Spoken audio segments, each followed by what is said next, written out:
Y este era el cementerio de Carué. Debe tener, ¿cuántos metros de agua aproximadamente?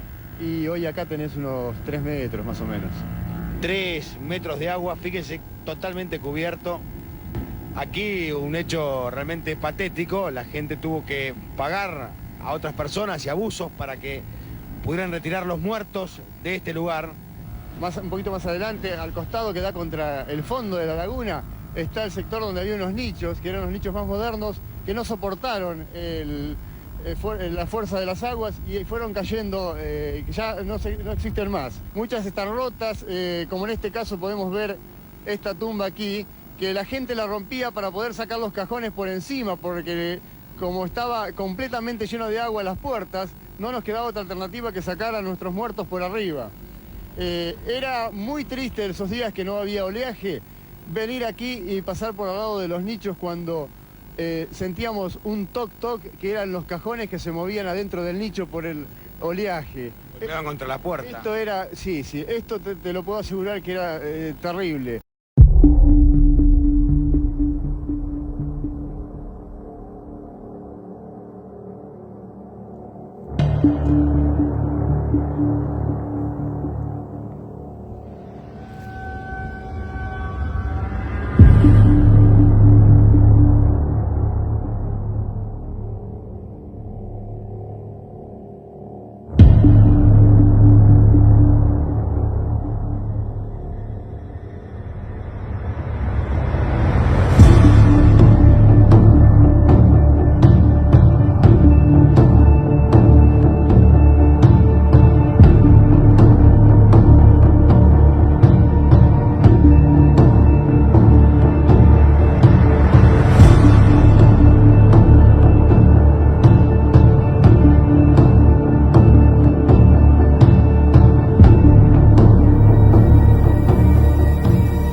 Estamos caminando por el cementerio de Carué. Este cementerio fue habilitado a mediados del 1800. Es un tipo de necrópolis como se encuentran en muchos pueblos, donde las familias adineradas construían pequeños templetes o panteones como una especie de morada donde soñaban permanecer unidos por la eternidad.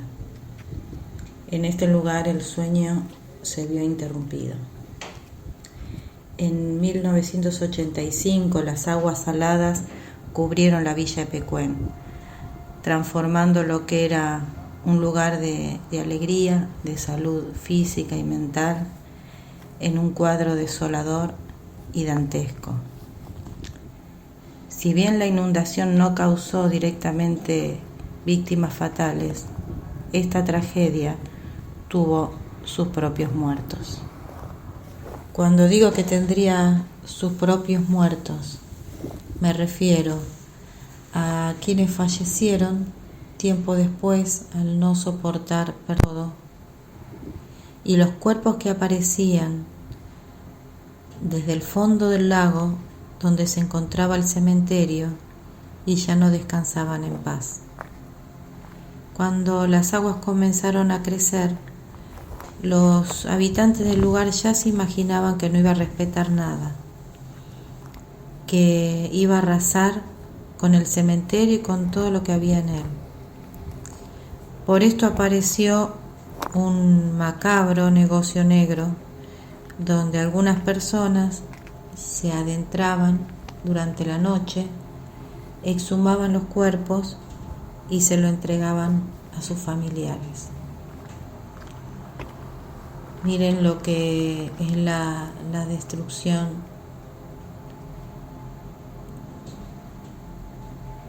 Un lugar que parece bombardeado, y es la consecuencia de 10 años bajo el agua.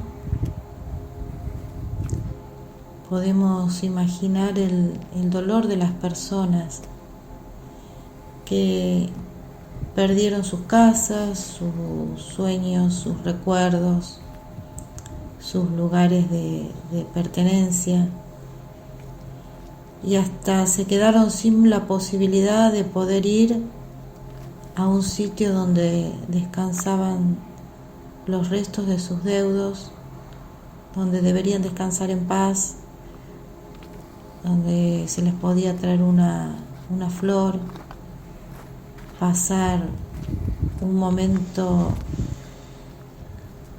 como el que buscamos todos los que hemos perdido a alguien y queremos compartir esos instantes. Ya ni siquiera eso les quedó. Podemos ver las placas que recuerdan los nombres de las familias. Es triste. Es triste porque acá sí podemos decir que lo perdieron todo. En diciembre de 1985 el agua no dejaba de crecer y aparecieron los primeros féretros flotando. No queremos ni podemos ponernos en la piel de lo que habrán sentido esas familias. En este lugar se estima que había alrededor de 7.000 cuerpos, en tierra, nichos, bóvedas y osarios, que no pudieron ser contenidos ante la implacable fuerza del agua y la sal. Los féretros eran sacados de los nichos sin ninguna protección sanitaria. En diciembre aparecieron 13 féretros en las costas del lago Epecuén, sin marcas, sin chapas, sin nada que permitiera identificarlos. Miren, las identificaciones de estas construcciones en la mayoría también se perdieron.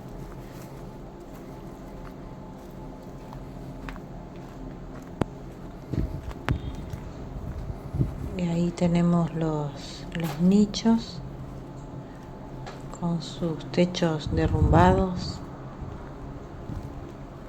las tumbas sin placas, muy pocas quedan, las cruces oxidadas,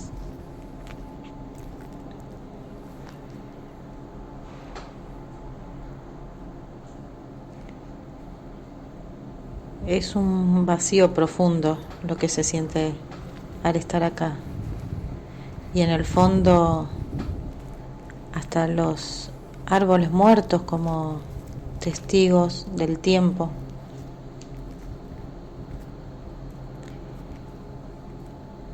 Cuando el agua cubrió aproximadamente 3 metros, los ataúdes se escapaban a través de las paredes y de las puertas, salían ante la presión de la sal. En un momento se llegaron a rescatar cerca de 150, pero nunca se supo quiénes estaban en su interior. Los cajones que aparecían se enviaban a las necrópolis de Pigüé, Juan y Saavedra. Se intentó colocar un cerco para que los cajones que flotaban a la deriva no invadieran todo y no se terminaran perdiendo, pero este cerco duró mucho tiempo.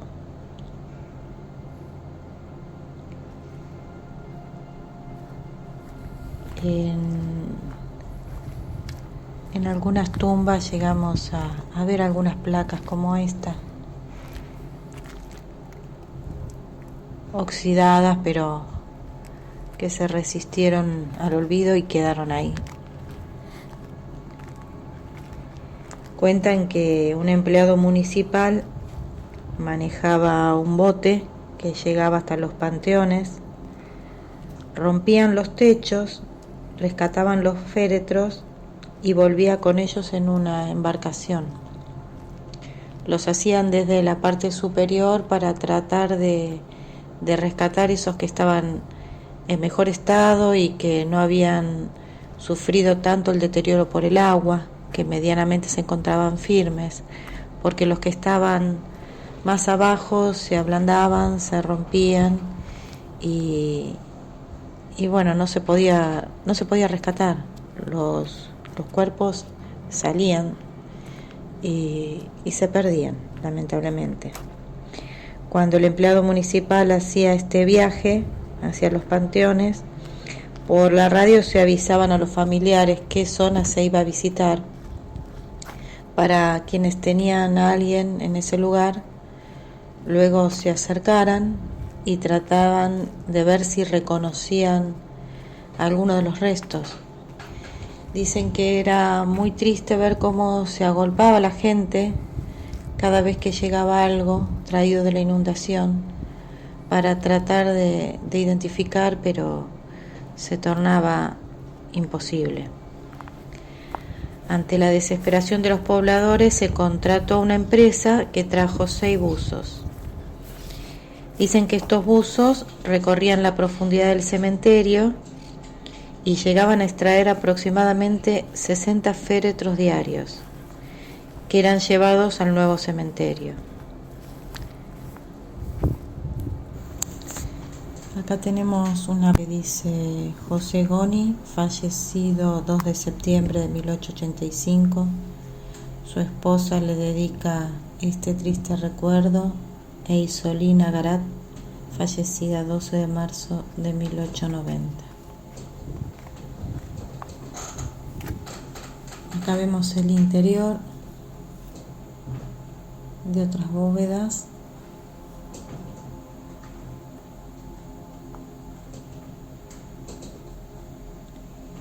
Y acá una placa que evidentemente quisieron rearmar. El frío que hace hoy en este lugar da un marco apropiado para una exploración como esta.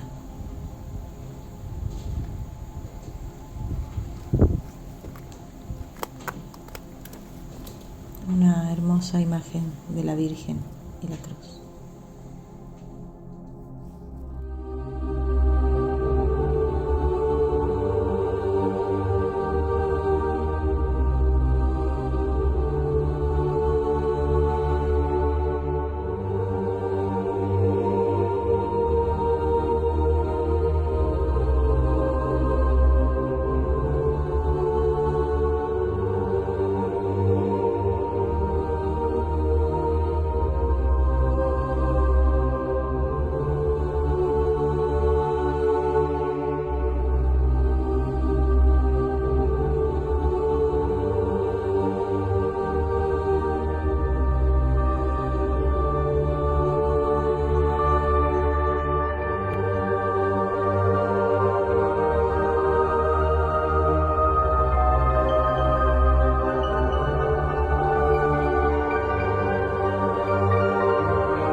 Estamos caminando por lo que sería la entrada, la calle principal.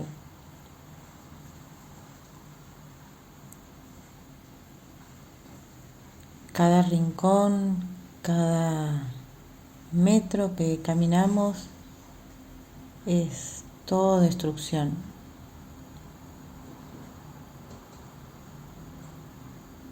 Podemos ver lo que eran los panteones sin techos. Parece un lugar bombardeado. Es más una escena de guerra que un desastre natural que trajo esta gran tragedia. Seguimos caminando. Como les decía, hace mucho frío, llovizna.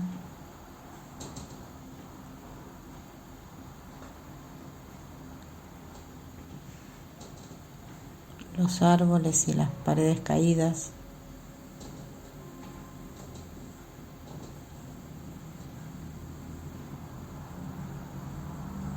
Y acá el Sagrado Corazón, al pie de la cruz.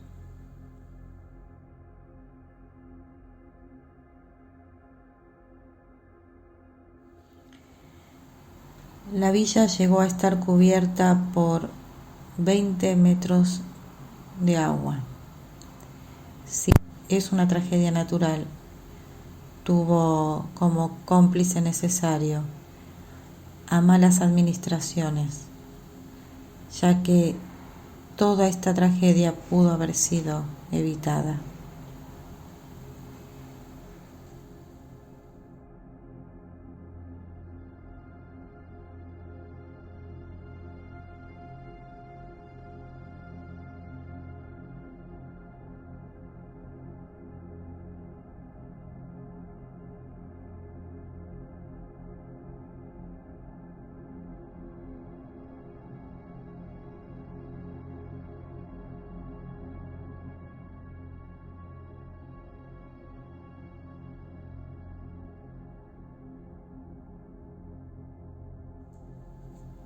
Con el tiempo las aguas comenzaron a ceder, dejando a descubierto parte del viejo río, por lo que en 1990 se decidió derrumbar los techos de las criptas que sobresalían, por cuestiones estéticas, dijeron, dado que turistas que llegaban al lago preguntaban qué eran esas construcciones que se veían a lo lejos.